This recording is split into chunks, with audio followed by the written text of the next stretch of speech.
So Guy, you're fresh off the plane. What's happening in the Horn of Africa?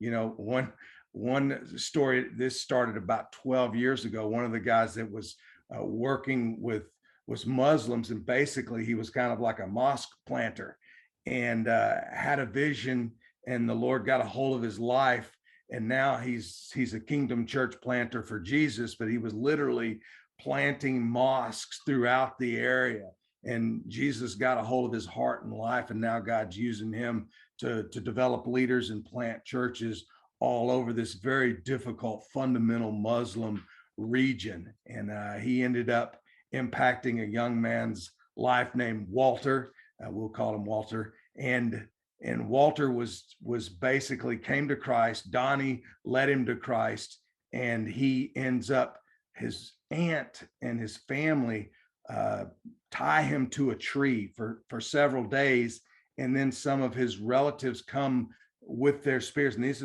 is a hunting tribe with the spear, and they come, and basically they say that they just need to kill him because he's infidel, he's turned away from the family religion, and three different guys tried to kill him. One guy tried to kill him. These are like trained hunters. These guys are incredible with the spear. The first guy couldn't hit him. The second guy couldn't hit him. And then the third guy said, there are three of him there. And they could not kill him with the spear. And finally, they just stopped trying to kill him with the spear. And this story got out among the people, and just so many people started coming to Christ through these guys' life of sharing and these stories like this. And now there's about 350 churches, about 60 multiplying leaders there in this particular region that's known for its fundamentalism. And that's in one area that we went to. Another area we went to, there was about 5 leaders that 18 years ago, it started with one, and it multiplied to another, and then to all the way 4th generation. Now there's like 1,000 leaders. We can't even count the number of churches. The multiplication is going and overflowing into other incredible areas in the Horn that are some of the most difficult and dangerous places. So just incredible to see those stories, and just to be a part of it is such a privilege to serve there, and to see a lot of it is being sustained by some kind of angel grants that we gave just on some business stuff to start out with, and they've multiplied that out in ways that has had a huge impact over this particular region. And what's your role as you keep returning over the last 20 years or so? What's the contribution you make to that whole mix? I mean, I do what I can to serve it. I mean, it's purely indigenous, and so I serve it. Like I said, we've resourced some of the businesses. We do support only one catalyst, but the rest of it is pure multiplying out from there. And so I serve, I help train, but some of the areas are so dangerous, and also they're doing such a good job that I almost rotate 1 out of 5 years among some of the leaders. And so I just speak into it, encourage it, but I mainly just support the key catalysts and just serve it in the best way that I can. And it's been amazing to see. As an outsider, what's your role with that key catalyst? Support, just constantly prayer, we're family. He comes and stays with me a month to 6 weeks, sometimes 2 months. Throughout the years, he stayed in my home many times. I go there and support. We consider ourselves family. I have an adopted son that's Ethiopian, and so he really helps us and has helped us, and in their culture as an elder, as a shmagli, as they say, that he's helped us even navigate and mediate things with our Ethiopian son. And we just serve each other as family. We sharpen each other. We share what's going on and do what we can. Also strategically, we talk about what are the next areas, what are the gaps, where do we need to go next? So we're in kind of 12 pinpoint areas in Ethiopia that are crossing over into areas of the Horn and those surrounding countries. That's a wonderful story. So this is a life-on-life commitment, in terms of, God bringing you together with this key catalyst, and then your commitment to him while he gets the job done. Yeah, absolutely. And I mean, he has an incredible story, and was in the when the communists had a period about 17 years where they took over and the church had to go underground. And as a teenager, him and his wife, who weren't married during that time, were leaders in the underground church as teenagers. And God brought us together in late 90, I guess about 7 years after they kind of communism was overthrown, and they came above ground and just started partnering with him. There was a lot of kind of paternal and kind of hurt that he had with outsiders because he was a part of an organization. And so God has used me, I think, to help heal that. And it's really a family relationship. I mean, I feel a responsibility to him and his family as a brother, and he feels the same to me. So it's very mutual in that relationship and very unique as far as outsider in, but now we just consider ourselves family. Yeah. Now, the other thing that sort of changed since we talked last is you're a movements guy, and you've hooked up with a mega church. How's that working out? It's been an incredible 2 years. I mean, I'm really grateful for just the opportunity to influence there and to even influence across Central Asia, Middle East, Northern Africa, Latin America. It's been incredible. And I've continued the relationships that I had before, not only here in the city, but in the Horn. And so they've embraced all of that. I mean, there was a little bit of concern from me in the early days where they really want to do this and really see this and want to support it. But Woods Edge has been open, and you've been there for trainings, and Steve Smith was there, and Laura is still there. She's on my team. Steve's graduated and gone to be with the Lord, but they've really been true to their word of wanting to catalyze movements and letting me run wild, and it's been a blessing. Okay, so through this partnership with Woods Edge, you've been running wild. What's happening in the field there in Houston? We're really seeing some incredible stuff. I think COVID has created a sense of urgency, I think, among leadership here in our city. Our city is very unique. It's super diverse, and there's been actually at least a good attitude of unity. But as far as really working together, that's something that we could do better at, and we are doing better at. So we have the No Place Left. There's 5 networks that are kind of under MPL coalition, as well as 3 different kind of mega churches, legacy churches that are also, MPL focused in the vision of MPL for Houston. And so we're all working together. And then we also have like 13 teams that are based upon segments, spheres, passions we call them we teams that we've helped catalyze.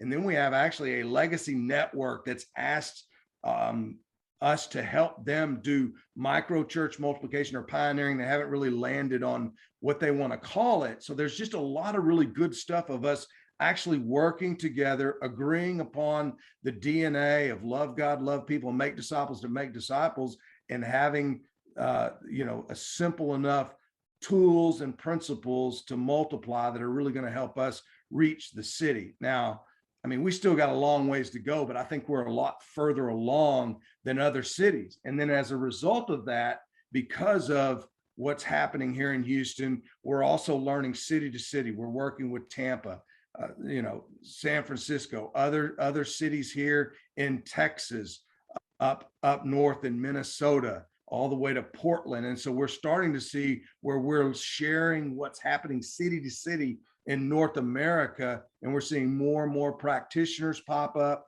more and more desire to really see multiplication and go after, whether it's No Place Left or Habakkuk 2:14, city of God is what Woods Edge says our vision is for Houston. We want to see Houston become a city of God. And I certainly want to see that. I love Jesus, love my city, and want to see it transformed. Well, and let's say just in recent times, what does that look like on the ground? Give us some examples of the impact. Well, of course, there's several areas, but recently we've started coming together and working together and engaging an area called Greens Point. And this Greens Point area has been known as Guns Point. Used to be a northern suburb, but then it began to, as Houston began to expand further north, it became a very difficult, high crime area, and people started calling it Guns Point. And we're saying we're going to work together to see it transformed into God's Point.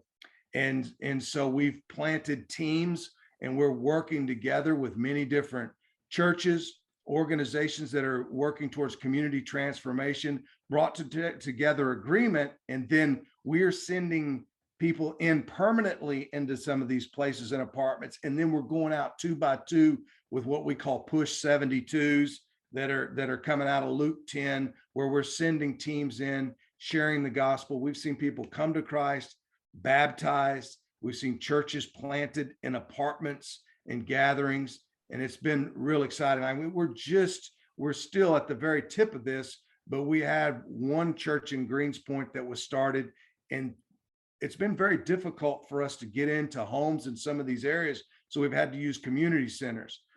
It's just part of a lot of urban areas. One of the most difficult things is to actually see people open up their homes to gathering points. And in this particular apartment, we started in a community center, and now there's 3 different apartments that have been open and have had gatherings, whether DBS are actually covenanted together as church in this apartment. And that has been super exciting because we've been laboring here doing this for many, many years. And there hasn't been that type of receptivity to opening their homes. We've had to use creativity under trees, community centers, basketball courts, porches, that type of thing. So we're going to not let anything be a barrier to gathering. We'll do whatever we can to be creative, but that's been real exciting to see. That's a recent story where we've seen that type of multiplication and penetration into these apartments.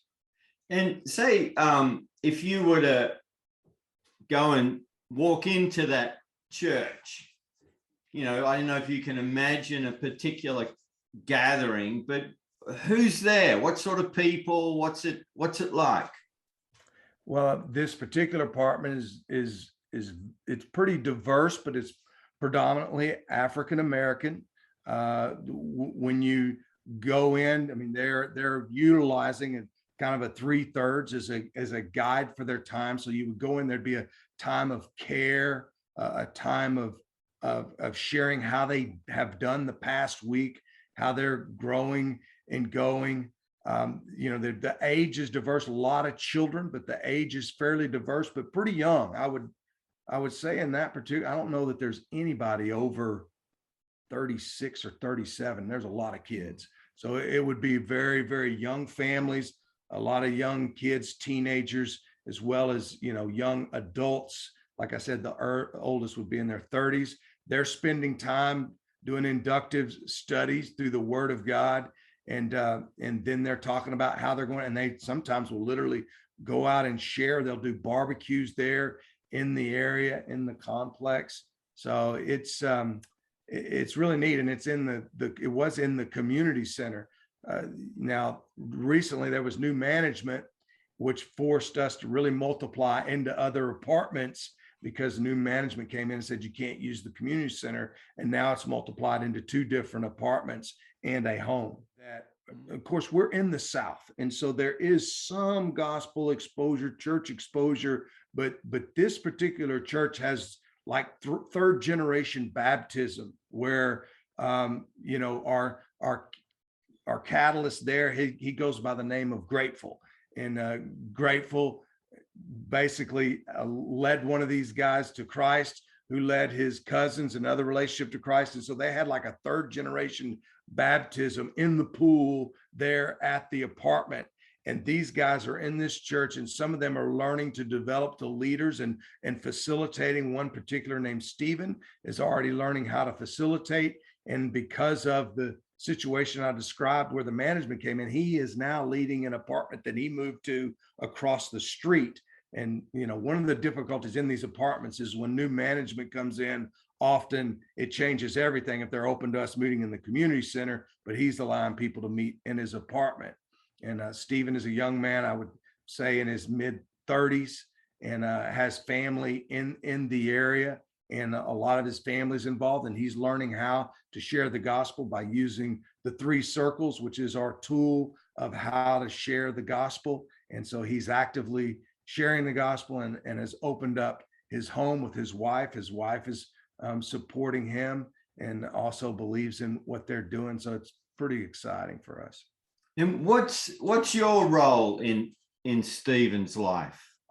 I'm like a great grandfather or something. I mean, he's aware of me. I mean, he's been in a few leadership Zooms that he's been watching, that he's been invited into, that I do with Grateful. But my role is coaching and mentoring Grateful, as well as some of the other networks. The cool thing about what we have going on in Houston is it really is a team of teams. I mean, being a Texan, I'm constantly repenting of my individualism. And the more I'm seeing in scripture, just, Paul is a part of teams and networks of churches and working together. And that's what we're doing here. I just don't think we live out John 17 very well. And I think we're doing a good job of moving in that direction. And so there are other networks that we cross-pollinate together. We help one another. And so we're all working together, serving this particular community, because we're seeing multiplication happen there. So various networks are actually working together on this. And that's been a real exciting thing that we're doing here together. And so you're partnering with churches of thousands, and you, as partners, you're creating these churches in apartments. Yes. Led by new believers. Yes. And I'm eldering in the city with movement and multiplying networks, house to house, and other ways. And so it's kind of complex, but there's all these layers of eldering and leadership that I'm a part of. And so in some ways I submit to, in all ways, I submit to these leaders and elders here at this mega church, but then I'm eldering across the city with all these other networks. And so it's a really unusual situation, but God is really bringing some good stuff together around that. What are you learning about what it takes to reach a city like Houston? I think that's a great question. I think that's the key question. One of the problems in big cities is this busyness, and then also just the oikos is just almost destroyed. People are individual. They're not connected to a lot of people. If you were to go into a coffee shop and say, hey, take me to your leader, they'd say, you're looking at him, so you don't have the connections that you have in villages. Actually, you have villages of workplace, sports, passions, these kind of spheres and segments stacked upon each other. So you have this complexity of a stack of villages.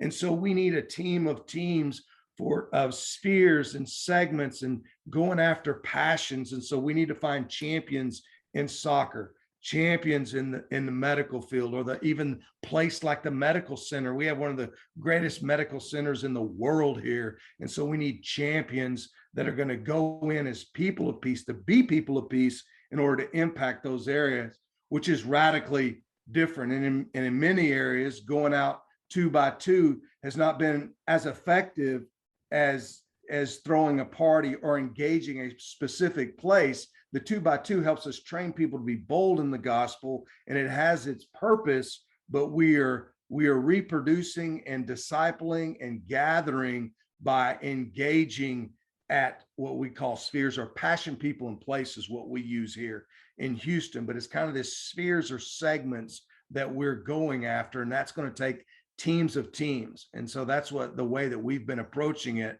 And we need teams, and then we need to engage at that team or sphere level. So part of your role is to build coalitions of people who share that vision.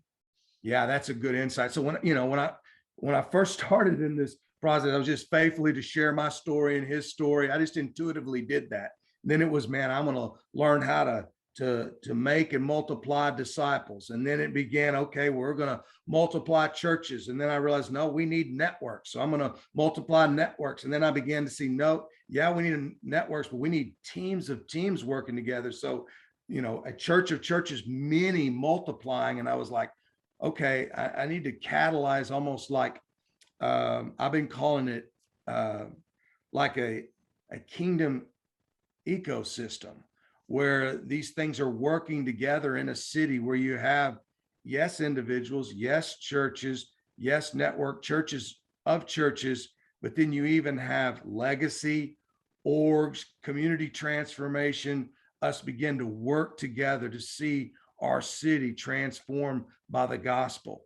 And so that whole idea of multiple streams flowing into the river has been what I've been working on the last couple of years and really growing in this. And this whole city to city that I talked about across North America, we're learning together. And I think that's making us better. And we're getting some insights into big cities that I don't think we had before because of that, pollinating, cross-pollinating and learning. Okay. And what does it take to mobilize in a city like Houston? And it takes both what we call, like right to left and left to right to light, right to left would be kind of mobilizing the existing body to be about getting out into the harvest, but also seeing that wherever they are, they need to obey.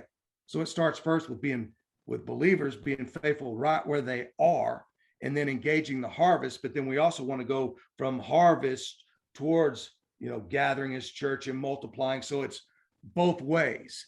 And so that's what I'm learning, is that it takes both ways.